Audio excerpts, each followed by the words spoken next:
All right, everyone. Welcome to Friday Feelings, another episode where we turn emotions into power, we turn vulnerability into strength, and we remind you to feel everything, fear nothing, and transform your life. I'm your host, Janelle Friday, and I'm so excited about today's episode. We're talking about emotional agility, adapting with grace. And I'm super, super thrilled to introduce my very special guest, Rachel Provan. Rachel, thank you for being here so much and spending some time with me today. Oh, I could not be more thrilled. This topic is very close to my heart, and I love everything you're doing in the space. Thank you. I appreciate that. Well, tell us a little bit about you. Who is Rachel Provan and why is emotional agility something that's really important to you? Sure. So basically, I've been in customer success for a very long time, 18 or so-ish years, my God. Um, and I was a leader for about 15 of those. And I mainly talk about leadership through the lens of psychology. And mental health is a large piece of that mindset. Um, but all taking it to a degree that's very practical and actionable so that you can use it in your real life. Because I find that a lot of leadership advice, whether it's in CS or not, great theories, but we have the problem that all of these things have to be done around other people who are not going to be following your script. So, how do we deal with that anyway? How do we be successful anyway and still feel good in our lives? So, it's success and happiness combined. I love that. And you have a very successful business where you're I empowering do. people through some training. Tell us about that. Yes, thank you for mentioning it. I do have the CS Leadership Academy, which is a 12-week program for new or struggling customer success leaders, teaches them how to build and scale a revenue generating CS department while leading with heart. And I have started putting together something for just first time managers in any sort of field in tech, because no one really teaches you how to do that, and it's 100% of a different job, and it's pretty much the opposite of what you've been doing as an individual contributor. So I teach all the basics of, like, here's what you do in this job, here's how you lead a team meeting, here's how you put together a presentation and pitch strategy and manage your calendar and time and give Wait, that's feedback. you just don't inherit those skills when you get promoted? Well, no, see, you're supposed to be good with people, so you automatically can do that, right? Right, right. That's what I thought, and I Yeah. sucked. So, I thought I would. My whole thing has always been like, why are people not being taught how to do this? Why are CSMs not being taught how to CSM? Why are new managers not being given the rule book of, like, this is what works? Let's deal with anything that's coming up along the way that you're struggling with. But, like, these are the basic rules so you don't have to hit your head on, every step along the way. I love that. And then let's just give something personal. Let our listeners know something personal about you that's fun. Um, let's see. Fun. Gosh. I mean, I think it's kind of fun. Like, I live in Brooklyn. I am surrounded by boys. I have my husband, my two sons, and my boy puppy. So I'm starved for female companionship. Uh, so I have a lot of girlfriends. But I have a podcast that I love, and I'm just a big old psych nerd. I can nerd out all day on neuropsych, behavioral psych. I was raised by a Freudian psychologist. That was That explains a lot, interesting. doesn't it? Yeah. Well, and we're kindred spirits that way, right? Because the study of emotional intelligence, Hmm. self-awareness, neuroplasticity, TTRP, all of the ways that you can, on your own, chemically impact your brain and the Hmm. way you think is really powerful. So let's talk about emotional agility, right? Emotional Hmm. agility, let's define it. It's the ability to adapt to change with flexibility and with grace because life throws curveballs and our ability to navigate those curveballs with resilience makes all the difference in the world. So why is this a topic for you, Rachel, that's really important? Probably because I've had to be incredibly resilient.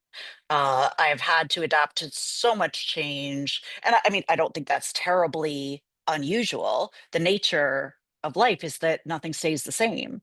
It's the good news and the bad news. If you don't like what's going on, guess what? It's going to change anyway. But Mhm. so's the stuff that you love. Yep. Um, and I've just definitely had a lot of curveballs thrown at me, from most of my life, I will say. And I have become, very good at navigating change that kind of knocks me on my butt. Mhm. I've become good at navigating it to the point where it's like I recognize it now. But I think the thing that I'm going to keep hammering this whole time is that emotional agility isn't pretty. It doesn't have to look any particular way. You can feel like you're not handling it well.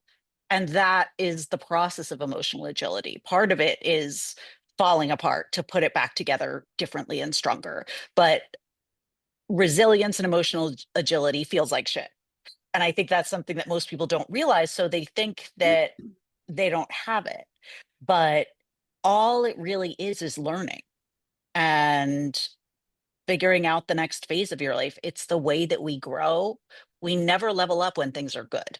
Um, and I know a lot of people who are like, yes, I'm ready to level up. I'm like, oh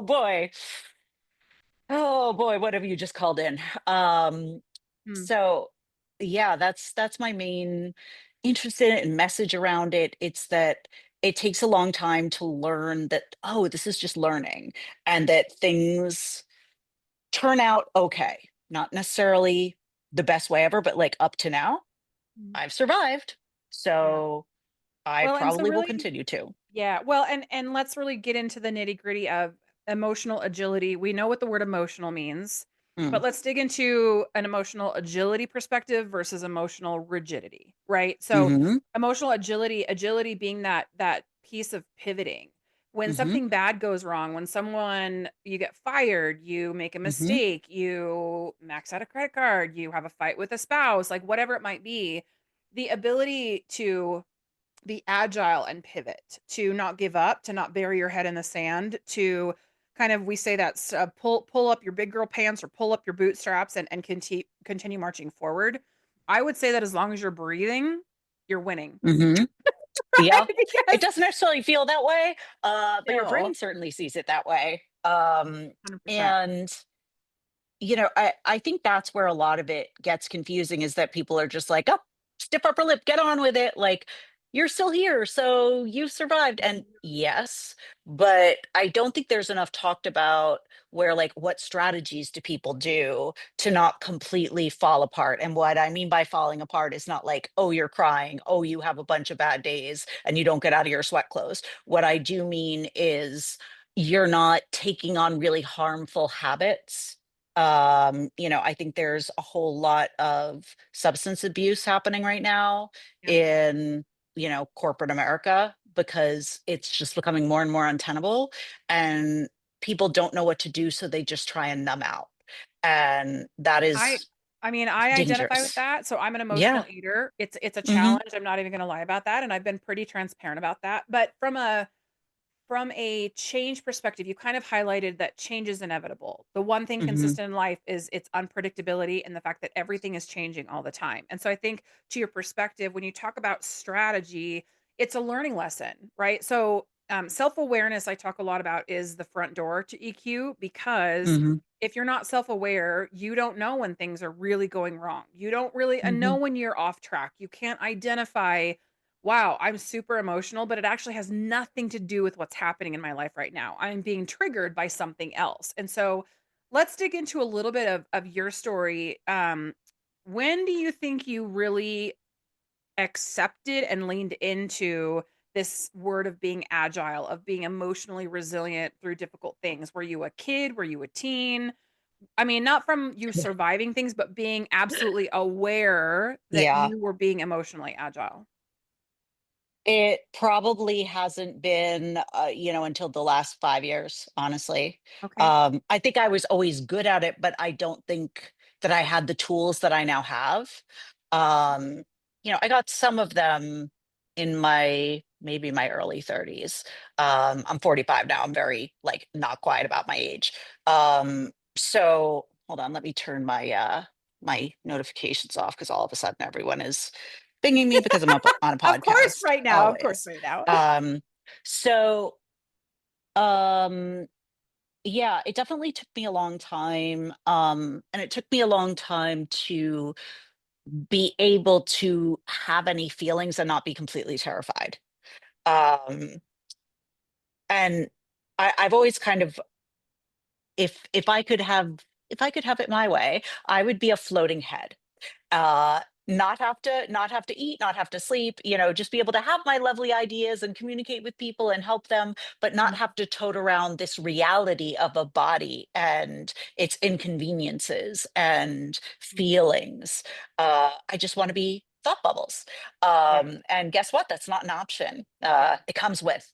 So I will say, I had enough tough things happen. I think it was also in starting my own business, a lot with entrepreneurs, a lot of us go through a lot of personal development stuff. And that was incredibly helpful for me.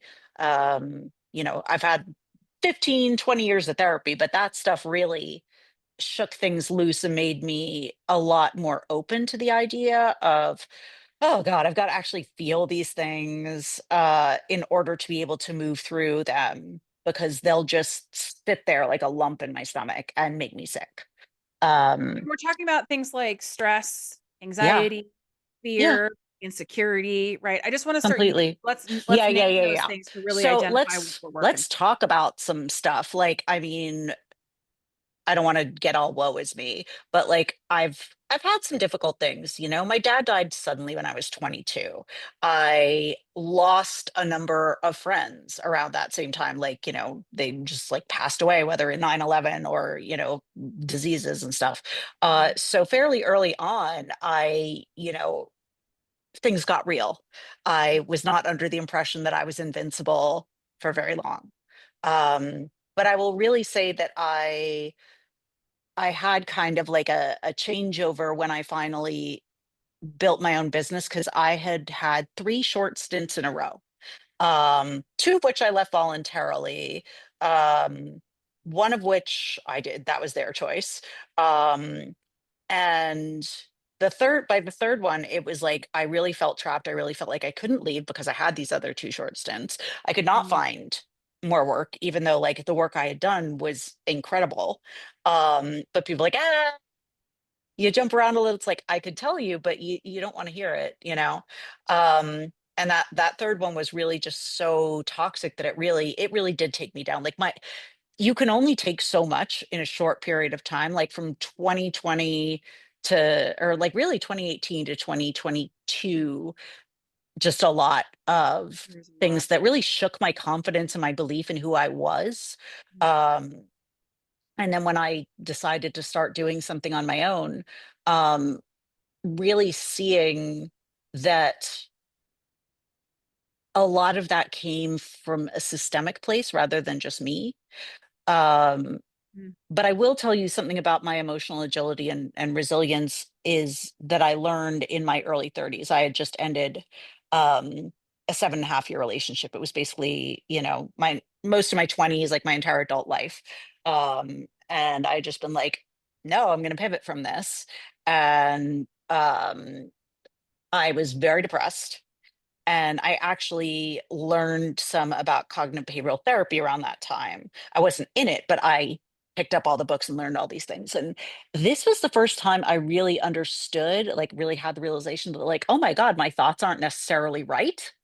They're not necessarily true. They Shocking, isn't lie it? all the Yeah. time. Yeah. Holy cow. They're like full on. I make up stories all day and then I believe them and I live my life that way. Yeah.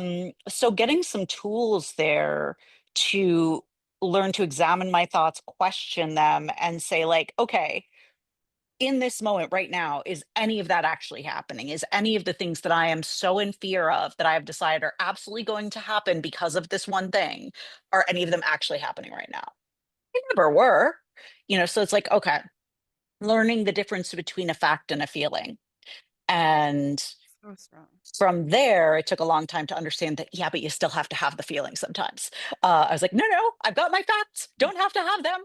Um, If only that were the case. No need, no need. Yeah. Yeah, I can talk a good game. It doesn't mean that everything is easy for me. Yeah. This stuff's hard, but Well, let's getting that pause there because I awareness, really want to yeah, identify something that you really said, facts versus feelings. So one of the things that I yeah, do personally, because most people know my story, you and I have kind of talked a little bit. I lived in fear for most of my life, and I lived with this voice in my head that had convinced me I wasn't worthy of love, I oh, wasn't sure. good, I wasn't right, all of these things, and that internal narrative shaped my emotions, which shaped my Hmm. behavior, right? And so Hmm.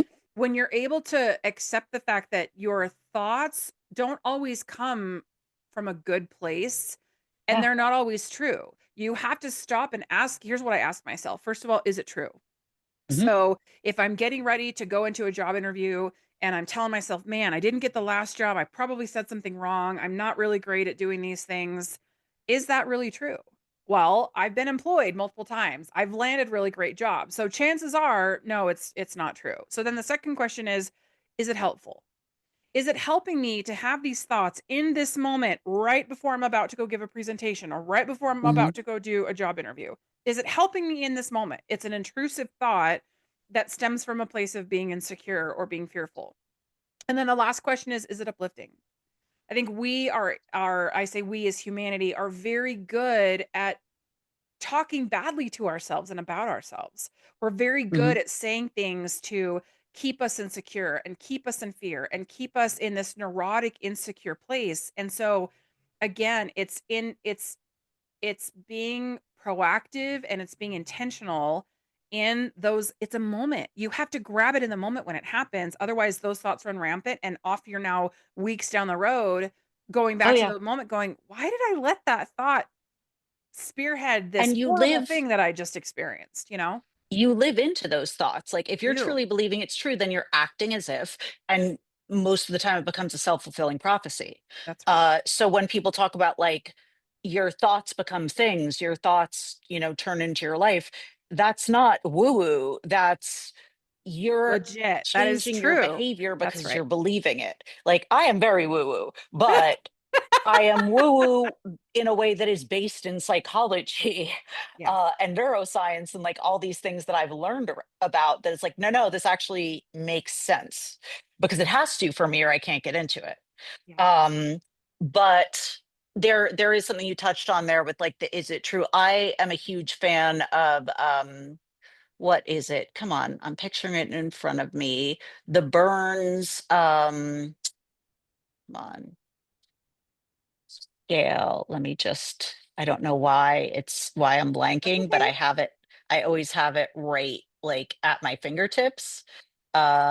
Resources. Come on, come on. So while you do that, I'm gonna jump in here for just a second. Talk about I Yeah. mentioned emotional agility versus emotional rigidity. So emotional Mm, rigidity, right, is here's how I would classify that. So you are gonna struggle with emotional rigidity if you struggle with control and resist change. I've talked to a lot of mhm. people through my career about, well, I'm not very good with change. Well, if you speak it out loud, No probably one gonna lean is. into that, first of all. And no one is good with change. Like I love to reorganize a room and move furniture. I like that change, but I don't want to change in other areas. So not everyone that you look around that looks like they're good with dealing change, just because they appear that way doesn't mean that they are. Two, emotional rigidity actually increases stress, anxiety, and fear of the unknown. So by digging your heels in, by burying your head in the sand like an ostrich, by trying to pretend like all I have to do is hang on and everything will be okay, you're actually making the circumstance worse for yourself by staying in that mental place. And it actually will impact your relationships, career, and well-being long term. And I think if you're listening to this and you're resonating with what Rachel's saying, you probably can think of a time in your life where your fear of the unknown or your inability to recognize and pivot emotionally has cost you in a relationship or led to a fight or led to a fallout. I mean, the list is probably endless for most of us. And so, as we talk about emotional agility, to those of you listening, I really want you to think through, am I saying that by changing your thoughts, you're going to change your life? Yeah, that's what I'm saying. Mhm. And it Yeah. starts with acknowledging them in the moment. Now, if you're on a work call and you're triggered, can you address that emotion in real time? No, let's No. be real. I'm talking about in your day to day as you're listening to the internal talk track happening in your head and you're hearing yourself say these things over and over that you may have been saying or listening to for years and years. Now is the time to stop and ask yourself, why am I saying this to myself? Why do I feel that way? And start to really become self-aware because those thoughts came from somewhere. Whether it was trauma as a young adult, whether you've had issues as a child, most of us have. We are programmed in a very specific way because of the way we were raised. And I wasn't aware of my programming until this massive thing in my life happened. I'm going to tell you, if you have not had a massive life crisis, don't wait for one. Grab the bull by the horns now as you're listening to this and make a decision to be present with yourself and start to question everything you think. Because, as to Rachel's point, not everything you think is true. Not everything you think is helpful or useful or uplifting. So now is the time to start. So, okay, there's my little caveat. All right. So, Rachel, you I were love that. you were looking up for a Yes. resource. Yes, I got my resource, and it's the Burns triple column theory. And I'm going to get to it in 1 second, but I just had a thought, and that is, for me, I find it really helpful to know why something's happening. uh and that it's not just that, like, I suck and I have to try harder to be more emotionally, so our brains do this, and like that's the default, and it's always going to be like that. First of all, your brain doesn't like change because it's our brains haven't changed very much since we've been cavemen and women, and we were constantly, in fear for our survival. In our current lives these days, we don't have to be quite so hair trigger, but our brain hasn't figured that out yet. Yeah. In the same way that it hasn't figured out, like, hey, there's plenty of food. I really don't need that entire bag of chips. It'll be here tomorrow. Like, it's like, no, no, it's here. Let's Not in lay her my down because house we with a don't know when it's husband. gonna. No, I'm Yeah, just kidding. yeah. Um, but your brain, like, it doesn't understand the difference between a lion and, oh, I just got scared because of something someone said at work. It also understands that, there's the whole Maslow's hierarchy of needs, and the things that basically keep you alive, like Right. air Right. and food, they're at the very base, but so's like food and shelter, as well as like being accepted by the community. If any of those aren't happening, you're dead. And your brain Well, knows and that. and let's also highlight the brain is habitual. It Yeah, likes a habit, it hundred percent. likes paths. And so if you are in a rigid way of thinking, you've always thought that Hmm. way, you've always perceived things that way, and you want to change that, it takes purposeful, intentful Yeah, action to do yeah, something different, and your brain is going to resist that. So there's also a chemical makeup of your brain that you've had for probably most of your life, and it's going to take effort to pivot. yeah. It's not just gonna happen And because you wish it would or you want it to. no. And it doesn't mean that there's anything wrong with you that you don't like any of That's right. this. That's right. It's not fun, but it is necessary. And so to me, first knowing that, like, okay, my brain is trying to protect me because it understands that, like, any change, it's like, but you haven't died doing it this way. We don't know that if we go right instead of left there, that there's not a freaking lion. So are Right. you really sure that I don't, I'm going to do everything I can to move you in this other Right. direction. I'm going to That's play right. all sorts of tricks. And your brain is not thinking logically in those situations. You are tipped into the whole fight, flight, freeze, or fawn. Yes, there are two others. Um, very, very easily, and a lot more often than you probably think. Yeah. Um, and when that happens, the very logical, rational frontal lobe part of your brain gets shut off. You literally can't use it. You become actively stupider when you're scared. And when there's change, you are scared. Yeah. So there's literally no way to logic yourself out of this. Yeah. It's something that it's more understanding that, like, oh, this is how it goes. Once my heart rate slows down a little bit, my breathing slows down a little bit, and you can do something about that by, if you even notice, like, hey, I'm bugging out, try slowing your breathing down. Like, my personal favorite is box breathing: in for 4, hold for 4, out for 4, hold for 4. Yep. I use it every freaking day, I and do. not I do as like too. a part of.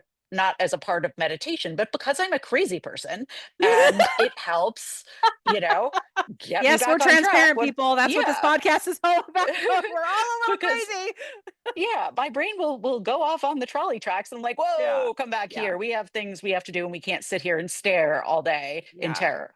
So, So what's the resource that's that you pulled up? yes. So now that we know this, we can actually do something to change it instead of insulting ourselves and making it all our faults. So uh now that we've gotten out of the terror, we can get into the more rational part of the brain to actually believe it, right? So what I was talking about was the Burns triple column theory or Okay. triple column exercise.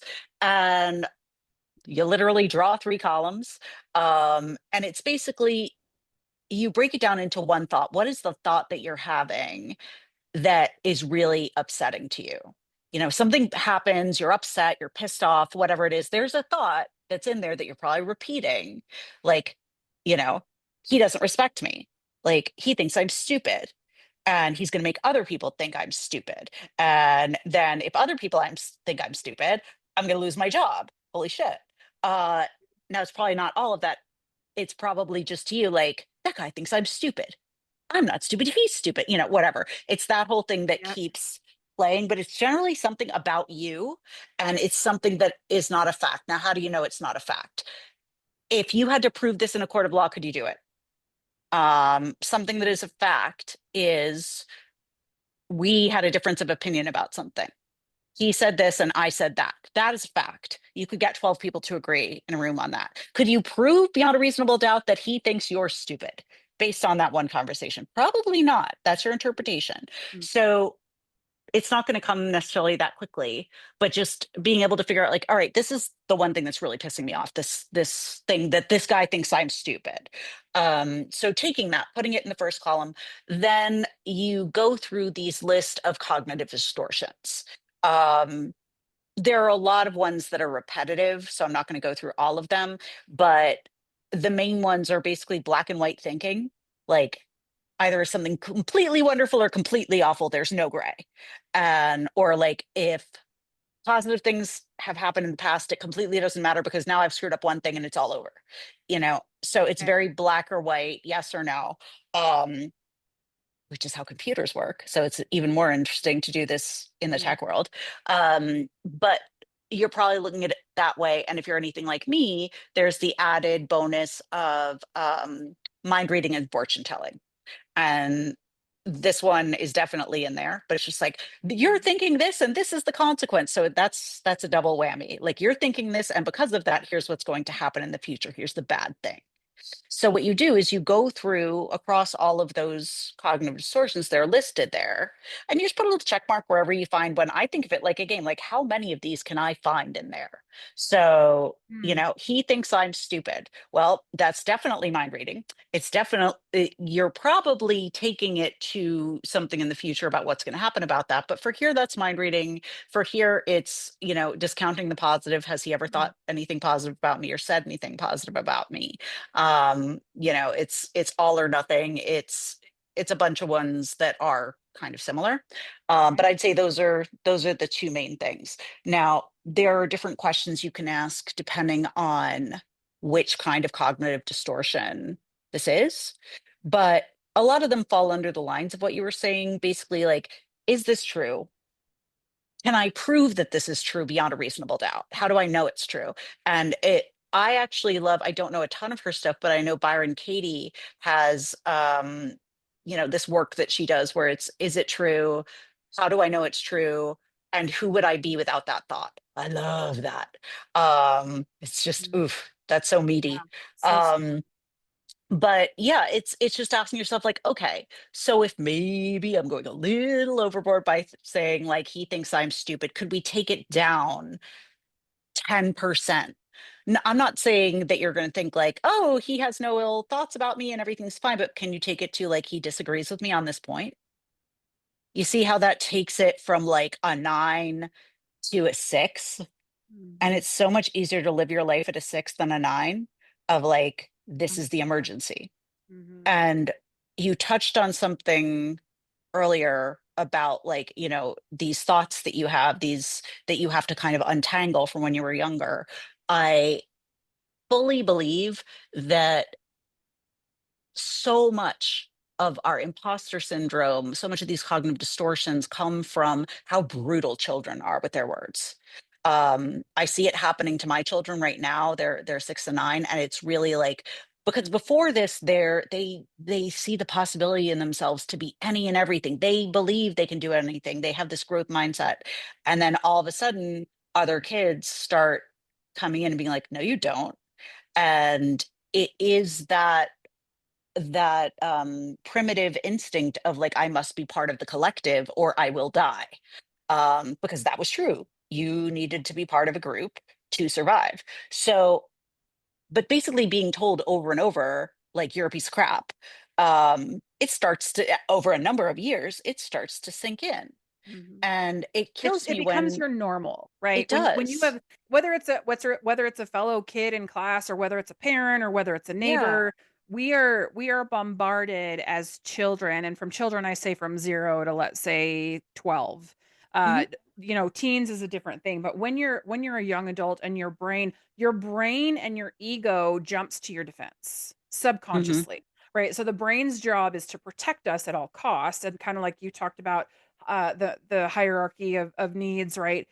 The childhood brain ego doesn't know how to do anything other than protect itself by Hmm. creating an operating program in its brain Right. that you build upon as an adult. And I would say for most of us, until you really face something difficult or you have a really jarring experience, you may not even be aware that you have that No. program in your mind, or that's how your brain is operating. So from an emotional agility perspective, because that's our topic today, in order for you to be agile, you have to know what your base operating program is Yeah. doing and saying, right? And that's self-awareness at its core, is understanding, who am I? What are my drivers? Why do I think the way I think? Why do I see the world the way that I do? Why do I assume that when someone disagrees with me, well, then he doesn't like me or he thinks I'm stupid? Right? Hmm. It's asking those probing questions when you have those thoughts in the moment, because if you wait and a week goes by and you have another experience and you think the same thing, we're right back to where we started. And so I would say that Carly and I were just talking about this on another episode about being comfortable being uncomfortable. That Hmm. you cannot maintain emotional agility without being uncomfortable. It's not a comfortable place to be. It doesn't feel great. It's not like pom poms in the air, yay me, I'm being mindful and intentful and purposeful. And no, it's not easy, but it's the only place that growth happens, is Yep. when we are uncomfortable, because it forces us to face the truth. And then we get to determine, do I accept the truth and allow it to control me and determine my next steps? Or do I face the truth and go, I don't want that to be the truth anymore, and now I'm going to make a different choice? And that's not an easy place to be. So I'm curious, um, Rachel, when you think about emotional agility, and let's say we have a listener who's like, well, that all sounds nice, but I don't even know where to start, or how do I Hmm. even go about this? What advice can you offer to someone who wants to do what we're talking about, but really struggles with knowing how? Oh boy, that's a great question. To me, one of the most useful things, out of the many, many, many, many things I've tried, and read about, is understanding at a deep level and saying to yourself over and over, when you're really, really uncomfortable during this is what learning feels like. This is what learning feels like. So Mm, it's not like you feel like it's the end of the world, right? Like all these bad things are going to happen. It's like, this sensation in my body is what it feels like to learn and to level up, and understanding that and changing that definition for yourself of what those feelings in your body are. mm, It's almost like a more advanced level, but it's a shortcut because your beliefs are just thoughts that you've thought over and over and over, and they've worn highways in your brain like water does over a stone. You can yes. decide which ones to place by just repeating them over and over and over, whether you do that through affirmations, which is not my thing. But when I notice the thought, I'll be like, ah, ah, ah, ah, or I notice I'm saying something out loud. Like I was saying to someone yesterday I knocked over a cup of coffee just as I was supposed to be getting on the phone with them. And I was like, yeah, I'm such a klutz. I was like, you know what? I am learning to be more careful with my body. This was an anomaly, you know? But I don't want to reinforce it by saying it out loud because your subconscious, especially when you say something out loud, it doesn't Reason. understand that that's not a command from you. That's right. So 100%. saying these things out loud to yourself, even if you don't believe them, even if it's in the car where no one can see you, and just practice having these thoughts. Those are really good beginner places to start with this. Mm, But the number one I would say is like take yourself off the hook for one. Like you're not doing anything wrong. You're not a failure. Um, this isn't something that people teach. mm, But now that you have a few of these tools, ask yourself which one of these do I want to try? Which one sounds doable for me? And mhm, just try that one and try it once or twice. Play with it. It's an experiment. It mhm. doesn't have to be a commitment, Well, you and know? like affirmations don't work for you, they're a godsend for me, right? I have Yeah. things that I have on sticky notes that I'll say out loud when I catch myself thinking something Hmm. or saying something because I'm like you.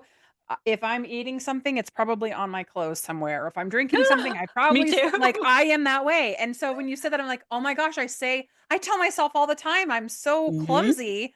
I should quit doing that. So like this is a growth project. This is a growth. Yeah. You have the rest of your life to determine how you want your life to go. And if you allow old patterns of behaviors or mental attitudes or thought processes that you know are unhealthy, for me, I can run to a bag of chips and food because the old me said that this made me feel good. That's the Hmm. old version of me. I still do it at times. I'm not perfect. We're Yeah. human. Let's accept the Yeah. fact that we're human. But my intentions moving forward are to challenge myself in those moments and say, well, why do I want to go to the bag of chips? Because I know that it's going to I make want to me feel feel better. worse after Yeah. it's over. What can I Right. do instead? Pick something Hmm. healthy. So we're at time. So Rachel, what's the name of your podcast in case people would like to get involved? You can find her on LinkedIn, obviously. That's how she and I connected. But for folks that really want to get more of Rachel, what's the name of your podcast and tell us a little bit about that. Absolutely. Thank you. It's called Psychology of Customer Success. And I talk basically about customer psychology, organizational psychology, uh, basically about how you can't make anyone successful through logic because humans are not logical. Uh, Here's how to actually work with the way the human brain works. Mm. And it will help you be more successful, help you understand yourself, your customers, and how to make all of you, including your company, more successful. I love that. Well, talking about emotional agility, the truth is that life will always be uncertain, but it's how you Hmm. choose to respond that determines your strength. When you Hmm. embrace emotional agility, you give yourself permission to grow, to be flexible, and to thrive even in the unknown. So, as we wrap up today's episode, Rachel, thank you so much for your amazing wisdom. Obviously, I'm a massive fan. I Oh listen my to your God, please. podcast. I'm going to spend more time with you because I'm learning so much from you too. But thank you for giving of your time and being willing to share your experiences with Oh, us. this was a joy. I could do this for 2 more hours. You're talking about my favorite stuff. I will spare your listeners. But yeah, this was so much fun. Yeah, I agree. All right. Well, for my listeners today, as we wrap today's episode, I want you to be inspired to feel deeply, to be fearless and live authentically, and keep leaning into your feelings and your emotions because when you do, that's when real transformation starts from within. So I hope you have a great rest of your day. Happy Friday, and we'll see you next week.